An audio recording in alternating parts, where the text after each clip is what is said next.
Bonjour et bienvenue à vous sur la chaîne de Maître Phare Tarot. Ici Nancy qui vous accueille. Aujourd'hui, nous allons faire une vidéo de présentation sur la pleine lune qui aura lieu ce 14 juin à 7h51 minutes et 17 secondes au Québec. Et oui, c'est précis. Si vous êtes en Europe, on se rajoute un 6 heures supplémentaires. Alors, il sera 13h51 minutes et 17 secondes. Comme vous pouvez le constater à l'écran, il y a énormément d'énergie, beaucoup de traits rouges, quand même du bleu, mais beaucoup de rouge.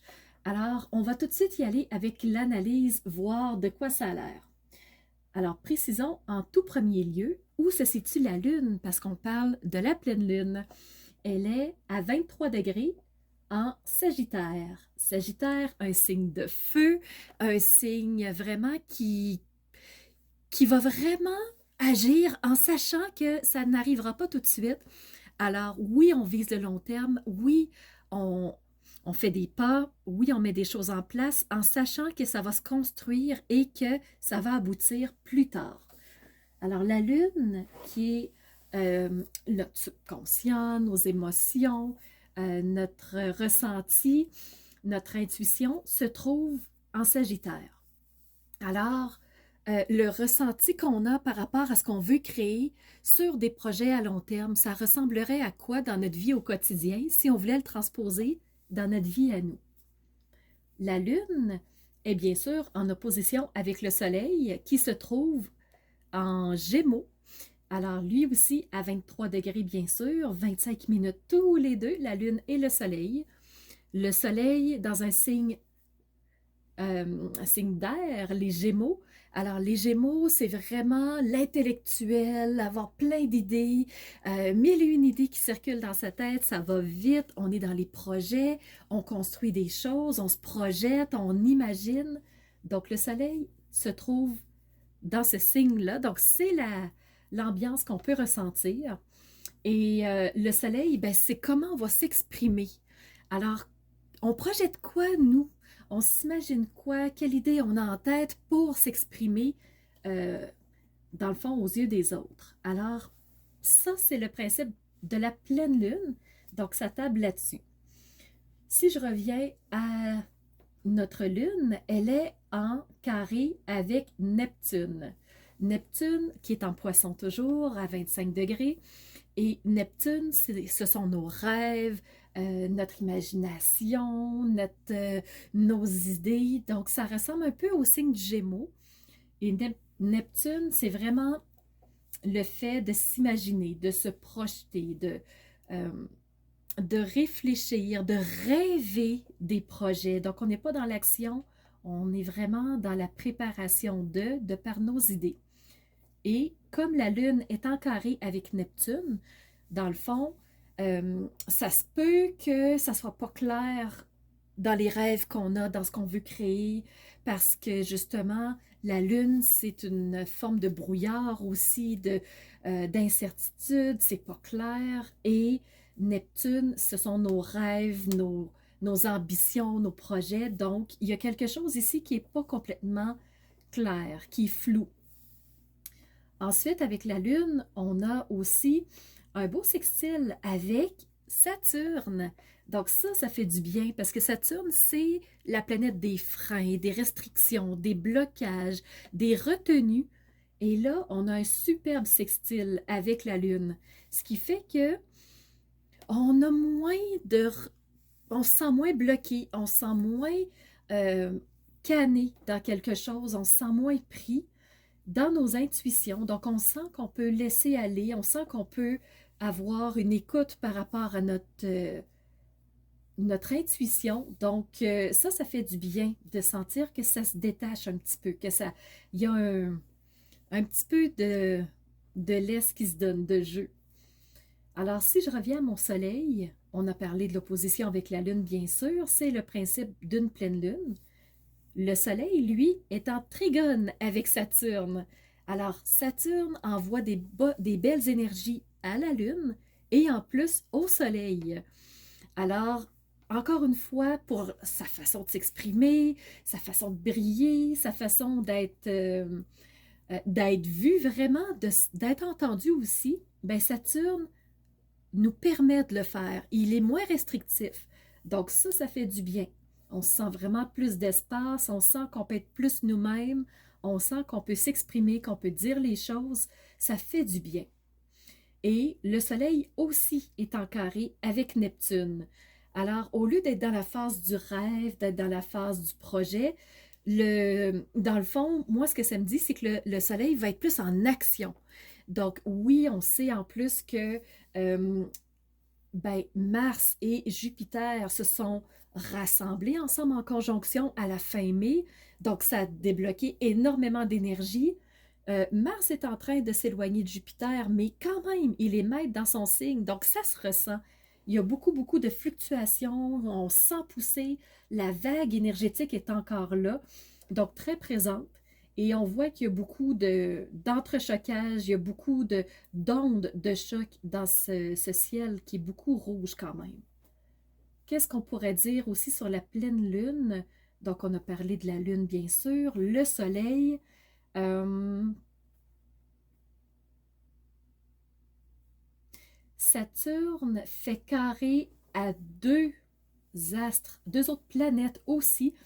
Alors, Saturne fait carré à Mercure, qui est devenu direct. Donc, on sait que le 3 juin, Mercure est revenu direct. Donc, la communication est plus fluide, c'est plus facile, il y a moins de ralentissement, il y a moins de conflits au niveau du vocabulaire, de la façon de s'exprimer, la façon de choisir le mot juste. Donc, c'est plus facile depuis le 3 juin. Et ce qu'on remarque, c'est que en cette pleine lune, Mercure met le pied dans le Gémeaux, le signe du Gémeaux. Qu'est-ce qu'il y a là en ce moment? On regarde à l'écran, on voit ce rond jaune. Donc, Mercure rentre avec le Soleil. Alors, le Soleil gagne en expression, il gagne en justesse dans son vocabulaire, il charme par ses mots, par sa façon de s'exprimer, le Soleil. Donc, ça prend vraiment une nouvelle couleur, ce signe-là. Mais par contre, on sait que Saturne est en carré avec Mercure. Donc, qu'est-ce que ça fait? Ben, il restreint, il freine. Donc, oui, la communication est plus facile, mais Saturne lui dit, reste lucide, prends le temps de réfléchir, pose-toi avant de parler, tourne ta tête dans ta langue dans ta bouche avant de t'exprimer pour ne pas dire n'importe quoi. Donc, il y a quand même le sage qui retient Mercure. Ensuite, Saturne est en carré aussi avec c'est pas une planète, c'est un astre, donc le nœud lunaire nord. Le nœud lunaire nord qui est toujours en taureau, très proche de Vénus, vous remarquez, donc on a une conjonction entre les deux. Ça veut dire que les deux sont inter-influencés de par leurs couleurs respectives. Mais si je reviens au nœud lunaire nord, c'est vers où je veux m'en aller. Et là, Saturne dit, avant de prendre n'importe quelle direction, prends le temps de te poser. Prends le temps de t'en assurer. On est dans une période incertaine. Tu vois qu'il y a beaucoup d'énergie, ça brasse beaucoup autour de toi. Les ambiances sont très électriques. Donc, avant d'aller dans une direction, prends le temps de te poser. Et c'est ça que Saturne lui dit. C'est pas qu'il est contre le nœud lunaire nord. Il lui dit juste, prends une pause, réfléchis, temps de recul, on repartira par après. Et comme Vénus est collée après le nœud lunaire nord, donc on met de l'amour vers quoi on veut s'enligner, on met beaucoup de passion dans cette direction-là, et Saturne nous dit, ralentis ton passionnel, si tu ne te fies qu'à ta passion, ta logique ne sera pas là. Donc c'est ça que le message est transmis par Saturne. Et Vénus lui dit, non, non, on aime ça, on veut y aller, on veut en mettre plus, on veut créer plus de choses dans notre vie. Donc, voyez-vous, il y a des énergies différentes là-dessus. Donc, le point de vue est divergent. Qu'est-ce que je pourrais vous dire d'autre?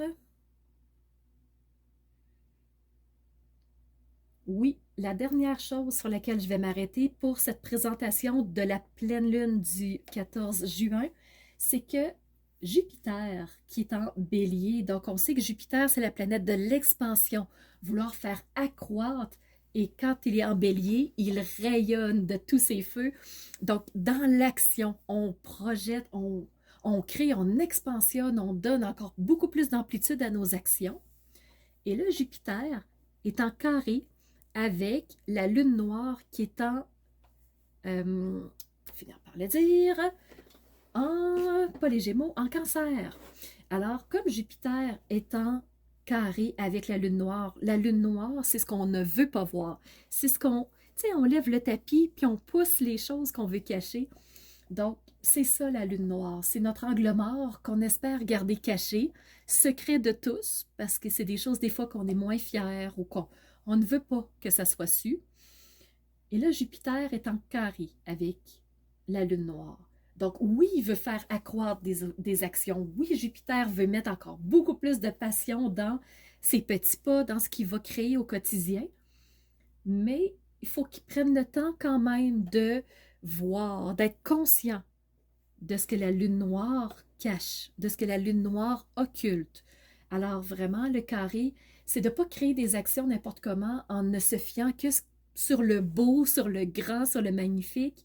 Il y a quand même les deux côtés d'une médaille. Et le message à Jupiter, c'est avant de créer n'importe quoi, avant de faire grossir tout, regarde bien chaque angle pour t'assurer que ça te convient. Alors voilà, c'est ce que je voulais vous faire comme présentation de cette pleine lune du 14 juin. J'espère que ça vous aura plu. Alors merci d'être présent avec moi, bien entendu, d'être là, ça me fait plaisir. Je vous vois, il y en a qui interagissent avec moi, donc ça me fait plaisir d'avoir des commentaires. Et je vous remercie surtout de rayonner, d'oser rayonner la belle personne que vous êtes à l'intérieur de vous pour avoir ce courage ensuite de faire jaillir cette lumière à l'extérieur, que ça soit vu, entendu aux yeux de tous. Donc c'était Nancy, Maître Phare Tarot, qui vous accueillait sur sa chaîne. Je vous dis à bientôt pour une nouvelle vidéo. Alors c'est parti pour le 12 signes, signe par signe.